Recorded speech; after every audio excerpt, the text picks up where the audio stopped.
What is science behind अखंड ज्योत? अखंड ज्योत का साइंस ये है कि जैसे तुम्हारी सोल के बहुत सारे सूक्ष्म शरीर होते हैं, सोल की जगह पे चले जाते हैं, सूक्ष्म शरीर की जगह पे चले जाते हैं।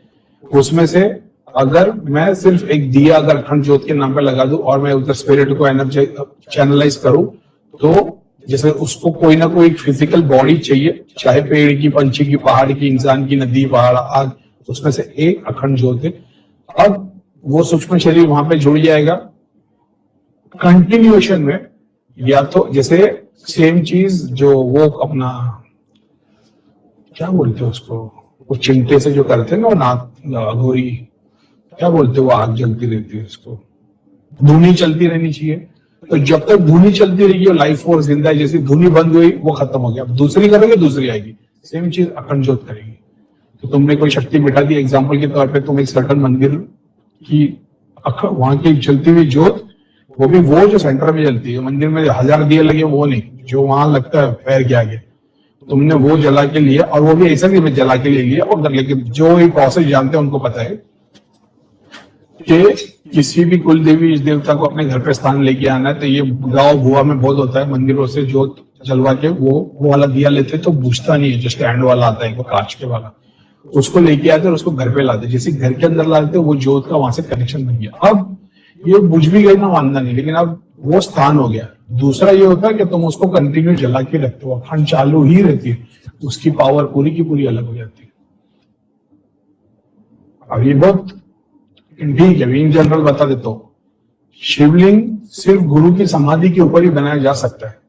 पुराणों में बताया गया, विष्णु भगवान ने बोल दिया, शिव जी ने बता दिया था, मंदिर बनाए, शिवलिंग बनाए, मैं उसको डिनाई नहीं करता, लेकिन एक कॉन्सेप्ट नहीं है, वो एक्चुअल में एक रियलिटी है कि शिवलिंग सिर्फ गुरु की समाधि के ऊपर ही बन सकता है। और उसमें भी ऐसा है कि इसके ऊपर गुरु की समाधि बनने के बाद एक दिया जलता हुआ रहना चाहिए, और वो दिया अगर बुझ गया तो वो गुरु की समाधि का कनेक्शन टूट गया। अब जैसे दूसरा दिया लगाओगे तो उसमें वो गुरु की पावर भी आएगी। अब मैंने ऐसे कुछ है स्थान जहाँ पे मैंने देखा कि गुरु की समाधि है, दिया जलता है, दिया बुझता है, लेकिन वो गुरु एज इट इज रखे। लेकिन ऐसा भी नहीं कि वहां पे शिवलिंग था, लेकिन वो शिवलिंग गुरु का स्थान, वो शायद जुड़ाव का कुछ साइंस है, तो वो है। तो पांचों तत्वों से तुम मैनिफेस्ट करते हो, जैसे अगरबत्ती होती है, धुआं होता है, खुशबू होती है, अग्नि होती है, तो उससे तुम एस्ट्रल एनर्जी को फिजिकल में मैनिफेस्ट करते हो। उसका एक प्रोसेस है अखंड ज्योत। भाई जी, क्या रोज माता का नाम लेके रोज 9 लौंग जलाने भी भोग देना निवेद में काउंट हो जाएगा ना? अगर तुम डेली आग के ऊपर वो दे दोगे, ऐसा है, ये तो निवेद वाला प्रोसेस हो गया ना भाई। एक बात को समझो, मैं इस चीज को बहुत स्ट्रांगली बिलीव करता हूँ, दोनों चीज तुम्हारे सामने क्लियर करता हूँ, कई बार बोल चुका हूं मैं।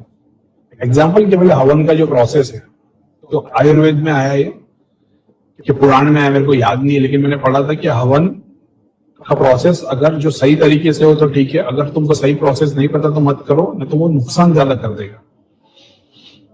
मैंने सब कुछ ट्राई करके देखो, टेस्ट करके देखो। तो अपन ने देखिए कि बहुत सारे वैदिक रिचुअल्स वाले पंडित जी को बुला लिया अपन ने, उन्होंने पूरा हवन भी कर दिया, मगर जरा भी बेनिफिट नहीं मिला। ये दान के टाइम से चल रहा था।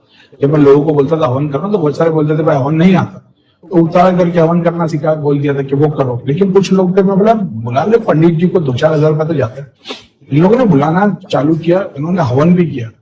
मैं देखा भाई इसने तो पूरे रिचुअल्स फॉलो किए, समझ रहे हो भैया, भी इतना कॉम्प्लेक्स रिचुअल नहीं करते थे, बहुत सिंपल करते थे भैया।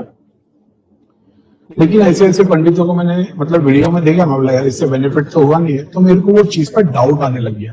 अब डाउट आने का मतलब वही बात हो गई ना कि वैदिक वाले सारे रिचुअल्स फॉलो करे थे तो भगवान मिला क्या वगैरह, फिर बाद में भक्ति मार्ग आ गया क्योंकि काला धंधा शुरू हो गया था। वही लॉजिक फिर उस पर लगता है, समझ रहे हो? तो समझ में आया कि नहीं यार, जो भक्ति चाहता है फिर भगवान उससे रिचुअल्स लागू नहीं होता। फिर मैंने ट्राई करके देखा, मैं तो बिस्मिल्लाह बोल के चालू करता था।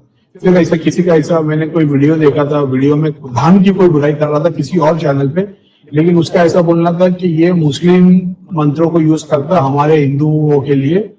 अब ठीक है, अब मेरे को ऐसा आ गया कि यार एक तरीके से अगर वो बंदे की सोच ऐसी है कि अपने पूरा वो क्या बोलते हैं ना, ईमान लेके आ गया उसके ऊपर, वो अपने भगवान को मानता है, लेकिन अब वो मजबूर है।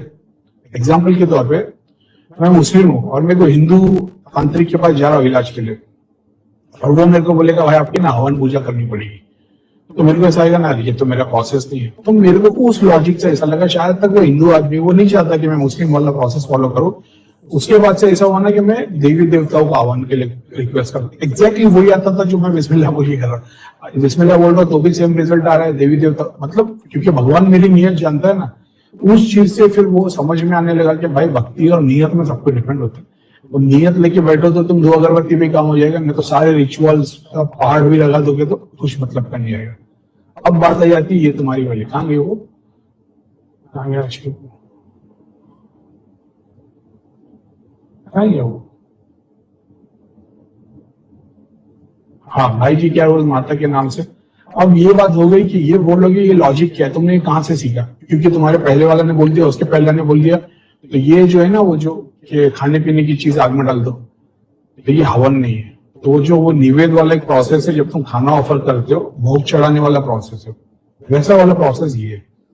अब तुम लॉजिक लगा करेंगे फिर उस हिसाब से तो तुम भी हवन को रिचुअल्स के हिसाब से नहीं कर रहे, फिर वही लाइन आ जाती भगवत गीता की कि भाई सब कुछ रियलाइज करने के बाद में मेरे को मिलता है, और जब मेरे को मिलता है उस पर वो रिचुअल्स लागू नहीं होते। बस वो बात को समझ, जैसे आप ये कर रहे हो आपके फायदे के लिए ताकि आपको कुछ बेनिफिट मिल जाए। मैं खुद के लिए कुछ भी नहीं करता, ना अगरबत्ती, ना लोबान, ना बखूर, ना कुछ भी नहीं करता, मैं लोगों के लिए करता रहता हूँ। ऐसा तो क्या मेरे को करने की जरूरत है, बिल्कुल भी नहीं। लेकिन वही है क्योंकि भगवत गीता में बोल दिया जो सिद्धियों को यूज करे और उसको रिटर्न में ना दे तो छोड़े, इसलिए मैं करता हूँ।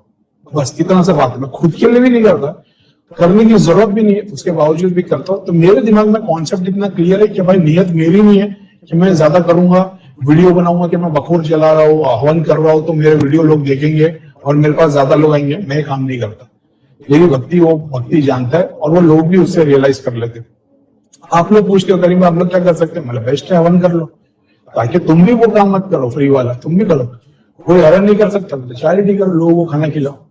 समझ लो मेरे दिमाग में कॉन्सेप्ट इतना क्लियर है। कल को तुमको आगे बोल देगा ना 9 नहीं करना है, 27 लॉन्ग लेनी है और सिर्फ मंगलवार को करना है, तुम सीधा वो फॉलो करने लग जाओगे, क्योंकि तुम्हारे दिमाग में सॉल्यूशन का कॉन्सेप्ट है कि जो सॉल्यूशन मिल जाए कर। मेरे दिमाग में वो नहीं है, तो मेरे को 9 लेना पड़े, 7 लेना पड़े, 21 लेना, मेरे को फर्क ही नहीं पड़ता। मैं जब सीखता हूँ स्क्रिप्चर्स में देख लिया टूटे हुए यूज नहीं करने, साथ कर देंगे, तो मैंने उसको फॉलो कर लिया। अब मैं कल पढ़ लूंगा किधर 14 हो रहे किधर 21 हो रहे, मैं देख लूंगा अच्छे से बेटर भी होता है, ट्राई करके देख लूंगा। समझ रहे, किसके लिए, खुद के लिए नहीं, दूसरों के लिए। ये बात समझनी है। तो ये डेली भोग नहीं काउंट होता है। जब तुम भोग दे रहे हो, तुमने कपूर जलाने रख दिया और तुम उसमें वो दे रहे हो, ये डेली भोग में है, ये हवन नहीं काउंट हुआ।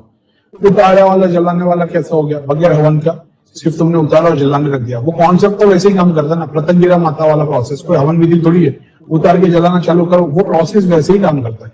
लेकिन उसके बावजूद तुम सीखना चाहते हो तो तुम उसके रिचुअल्स को फॉलो करते हो तो तुम उसमें और बेटर होने लग जाते हो।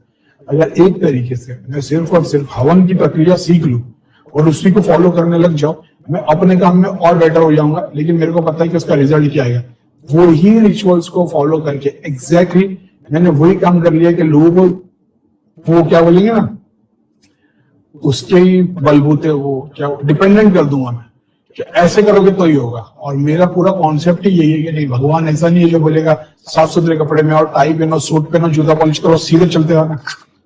जितना भगवान को मैंने समझा, भगवान ही नहीं है, देखता होगा कॉन्सेप्ट है। फिर वो डिटेल में लगते आसन लगेगा, तो उसी तरीके से किसी को पूरे रिचुअल्स के हवन लगेंगे। कोई ऐसा होगा जो छोटी शक्ति होगी, उसको रिचुअल्स की जरूरत नहीं, वैसे हवन एक्सेप्ट कर लेते। इतना दिमाग में पूरा कॉन्सेप्ट क्लियर होना चाहिए ऐसा।